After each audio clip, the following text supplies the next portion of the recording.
Let these 10 young men stand for all graduating high school students. What can we say of them and their future? We know they represent the largest graduating classes in our history. That half of them will enter college, and 2 of those 5 will graduate. And a small fraction even continue after college to graduate school and the professions. We also know that the other half, 5 out of 10, more than $1.25 million each year, will be job hunting soon after their commencement. But statistics are a poor guide to the future. So we must look again, not at statistics, but at a group of young men on the brink of 10,000 unborn tomorrows. People now.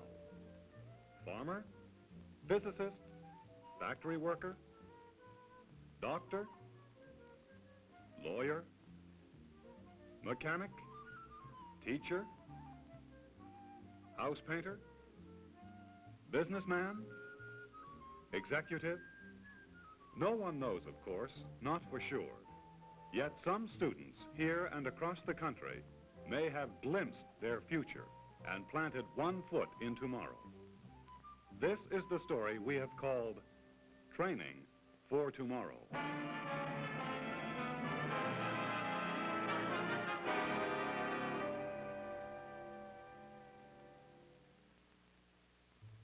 Today, the automobile is a way of life. Everybody has one, or wants one, but together with the increase of automobiles on the road, there is a shortage of qualified men who are willing and able to keep them working. In 1949, anticipating this need, Plymouth dealers and educators in Los Angeles developed a program designed to fill the void. It was called the Plymouth Troubleshooting Contest, and 17 Los Angeles schools participated in an attempt to find the men with the needed talents and encourage them to enter the automotive service field. The contest was an immediate success.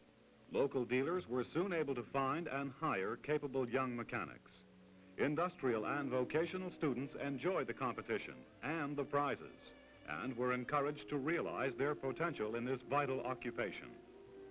San Francisco and San Diego soon had contests. Boston and Buffalo and Detroit joined the list. In 1960, there were 16 contests. The next year, there were 35. The following year saw the idea mushroom to 52 local contests held in 31 states, with 1,550 schools participating and competing for scholarships totaling $16,000, plus another $20,000 in awards to the schools themselves. Winners of the local contests traveled to Detroit for the exciting culmination of this nationwide effort. For example, the 1962 National Plymouth Troubleshooting Contest. Here, in the heart of the world's automobile industry, the local winners pit themselves against one another for the national prizes. These rewards single out the winners as the very finest technicians among the thousands who have competed across the nation. The contests are conducted today just as they began 17 years ago. Generally, it's a local committee made up of school administrators and a Plymouth representative, which starts the ball rolling. Well, actually, getting a local contest underway is not a major problem. The financial support is provided for by the company and its dealers. Most of the manpower, too. Well, Mr. Barrett, you need technicians, and we could use some help in developing interest in our shop courses. Steve's got some boys in his automotive shop class who can do almost anything. Quick, bright, nice-looking boys. And most all are lining up to go into what they think are the glamour jobs. I know, and most of the automobile dealers would give an arm and a leg to get their boys in their shops. There's no doubt that the mechanical training courses being offered in the schools are good courses. But they aren't getting the recognition they deserve. I think the contest will guarantee that they do. It gives the whole area of vocational training the kind of dignity and prestige, glamour, if you like, in the eyes of the student as well as the community. Now, I have some material here that I'd like to have you take a look at. I think you'll see what we mean when we're talking. The prestige, the dignity, and the glamour of this nationwide effort is created almost entirely by the local Plymouth dealer. He not only cooperates in loaning new cars for the local troubleshooting contest, but he also furnishes cars to the schools for training prior to the actual competition. His service people further assist in the preparation of the cars by installing identical malfunctions in each automobile, and later by serving as judges. Potential student competitors, meanwhile, have been checked out on the car, which will be used in the contest. 2 team members to represent the school are selected. Many times the choice is made by the members of the auto shop class. And soon, all too soon, the contest is about to begin.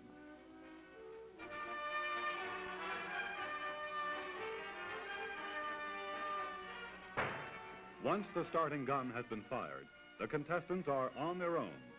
The trick now is to be first to find and fix the trouble.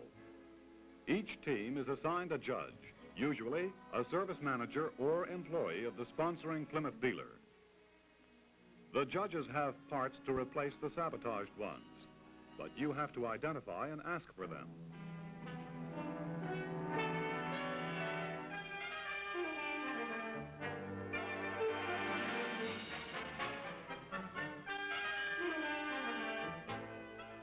For the winners of the local contest, victory is sweet, but it's only the beginning.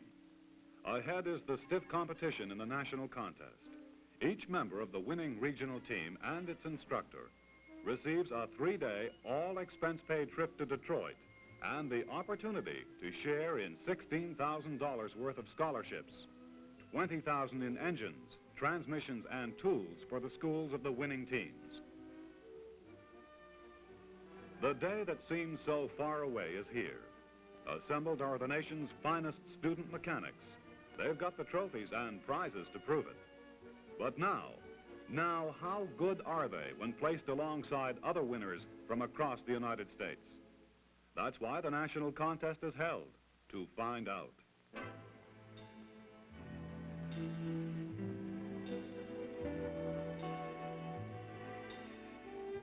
The teams bring only their skill and knowledge with them.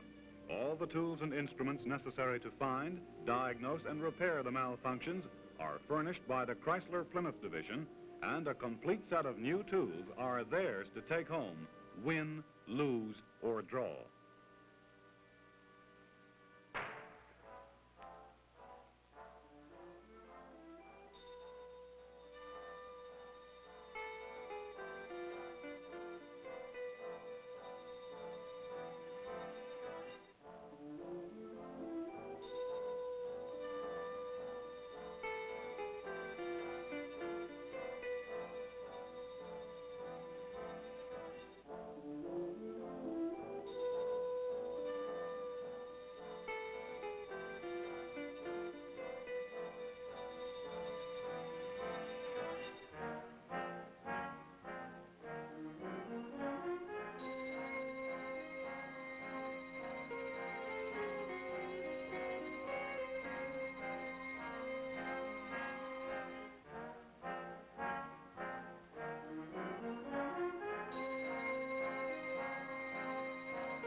This team is ready, or are they? Everything seems to be running smoothly, but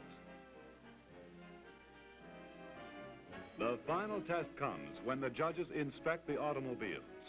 Every single malfunction must be checked out, and then, only then, does the team get the checkered flag, the signal of victory for every competitive automotive event.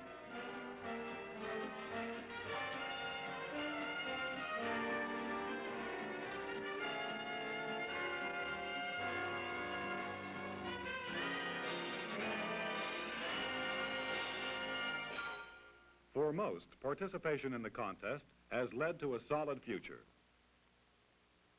Since 1962, the Peace Corps has contacted each contestant with an offer to join the organization.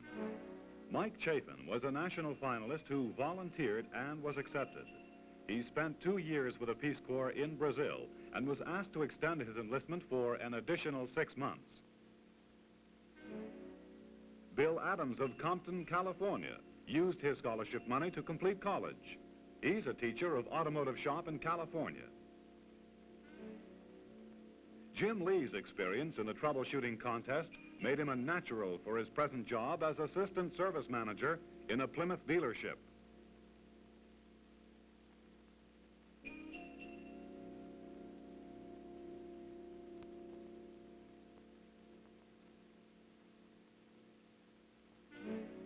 Leo Hayes was a national contestant in 1962.